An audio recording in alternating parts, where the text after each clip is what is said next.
जय हिंद दोस्तों। अगर आप भी मेरी तरह क्रिकेट के फ़ैन हैं तो ऐसा संभव नहीं है कि पिछले कुछ दिनों में आपने ये ना सुना हो कि ब्रिस्बेन जो है वो ऑस्ट्रेलिया का फोर्ट्रेस है और वहाँ पे ऑस्ट्रेलिया कभी नहीं आ रहा। मतलब गामा में ऑस्ट्रेलिया कभी नहीं आ रहा। पिछले 32 सालों से उसने हार का स्वाद तक नहीं चखा है वहाँ पे। और जब इंडियन टीम वहाँ पे खेलने के लिए जा रही थी तब कई तरह की उंगलियाँ भी उनके ऊपर उठ रही थी। ख़ास तौर पर तब जब एडिलेड में इंडिया 36 रनों पे ऑल आउट सी हो गई और उसके बाद पहला मैच बुरी तरह हार गई, जिसके बाद किंग कोहली मतलब विराट कोहली अगले मैचेस का हिस्सा नहीं होने वाले थे। उसके बाद कई लोगों ने उंगलियां उठाई थी भारत के ऊपर कि ये भारत की एक और हार साबित होने वाली है, वो भी बहुत बड़ी। कुछ रिएक्शन सबसे पहले मैं आपको दिखा देता हूँ जो अभी आप अपनी स्क्रीन पर भी देख रहे हैं। ये सभी ऑस्ट्रेलिया के और इंग्लैंड के महान खिलाड़ी, महान खिलाड़ी मतलब अपने समय के बड़े खिलाड़ी रह चुके हैं और इन्होंने जो स्टेटमेंट्स दिए थे वो वाकई में पढ़ने लायक है। सबसे पहले Michael Clarke, can you imagine this Indian batting lineup without Virat Kohli the next 2 test matches they are in deep trouble. मतलब तुम इंडिया की बैटिंग लाइनअप को विराट कोहली के बिना इमेजिन भी नहीं कर सकते। Ricky Ponting, there could be a good chance with Virat Kohli not being there is almost no one to pick them up after a loss like that. मतलब विराट कोहली के जाने के बाद बहुत अच्छा चांस है कि इंडिया हार जाएगी वाइट वॉश में, क्योंकि उनको लिफ्ट करने वाला कोई भी नहीं है। Mark Waugh, I just can't see how they can bounce back after Australia whitewashed them on the third day in Adelaide 4-0 to Australia। मतलब इन्होंने प्रेडिक्शन कर दिया था कि 4-0 से इंडिया हारेगी। माइकल वॉन, इंग्लैंड के पूर्व कप्तान रह चुके हैं, told ya India are going to hammered in the test series Australia 4-0। इन्होंने भी यही कहा था और ऐसा ही कुछ ब्रेड हैडिन ने भी कहा था। ये सब दिग्गज खिलाड़ी हैं। दिग्गज मतलब अपने समय के बड़े खिलाड़ी हैं, नामी गिरामी चेहरे हैं। और इन सबको धता बारा कर इंडिया ने जो ये सीरीज़ जीती है ना यार, लिटरली बहुत समय के बाद लंबे समय के बाद, अगर आप एक ट्रू क्रिकेट फ़ैन हो ना तो आप समझ सकते हो यहाँ पे मेरी फीलिंग। बहुत लंबे समय के बाद ऐसा फील हो रहा है कि नहीं यार कुछ देखा है। मतलब लिटरली मज़ा आ गया। यहाँ पे आखिरी दिन, सीरीज़ के आखिरी दिन, 4 टेस्ट मैचों की सीरीज़ का ये आखिरी दिन था जिस दिन पूरी सीरीज़ का नतीजा लटका हुआ था। अगर इंडिया ड्रॉ भी कर लेती तो भी ये सीरीज़ इंडिया को ही जीतनी थी, क्योंकि लास्ट टाइम इंडिया ने सीरीज जीती थी वो रिटेन कर लेते।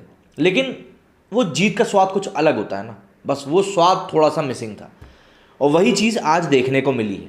जिस तरह से ये दिन पूरा का पूरा एक बैलेंस में चलता रहा और सडनली जिस तरीके से शुभमन गिल ने अपनी पारी खेली थी और बाद में ऋषभ पंत ने आके इस मैच का रुख बता दिया था कि हम लोग जीत के लिए खेल रहे हैं।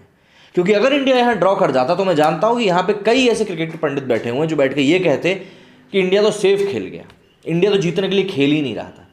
देखिए पहली बात यह है कि टेस्ट मैच में ड्रॉ भी एक विकल्प होता है।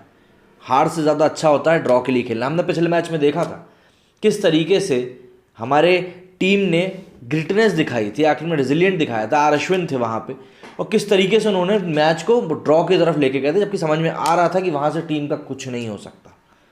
फिर भी वो मैच ड्रॉ हुआ। तो और आज देखिए इस मैच के आखिरी मोमेंट्स में आके जिस तरह से पलों को बदला है लिटरली।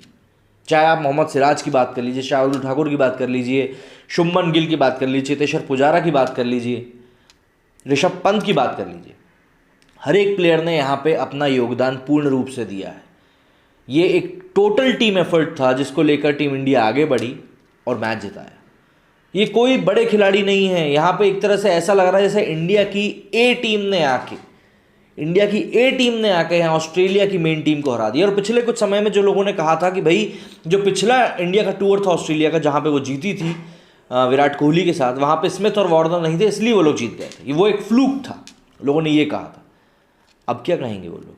बर्नॉल मेरे पास रखी हुई है, आप जैसे ही आएंगे मैं आपको देने के लिए तैयार हूँ। यहाँ पर तो स्मिथ भी था, वार्नर भी था, सब थे। स्मिथ ने तो रन भी बनाए, इस बार तो लेबुशेन भी था, उसने भी काफ़ी रन बनाए। तो प्लेयर्स तो आपके पास थे।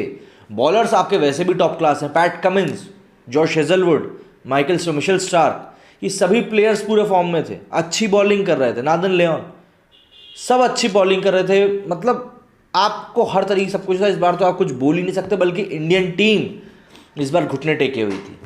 प्लेयर्स पे प्लेयर्स चोटिल होते जा रहे थे। मतलब ये समझ में नहीं आ रहा था कि 11 प्लेयर कहाँ से कर गए।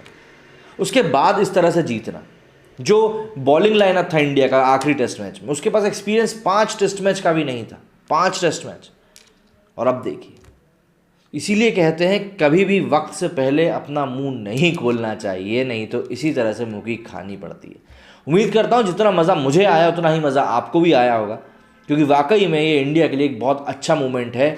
और कुछ इसी तरह के लम्हे होते हैं जो इंसान अगर बुरे वक्त में शायद जी ले तो वो उठा भी देते हैं। तो इसीलिए क्रिकेट जो काफ़ी लंबे समय से इंडियंस का एक चहेता स्पोर्ट्स बना हुआ है, वो इसी यही कारण है।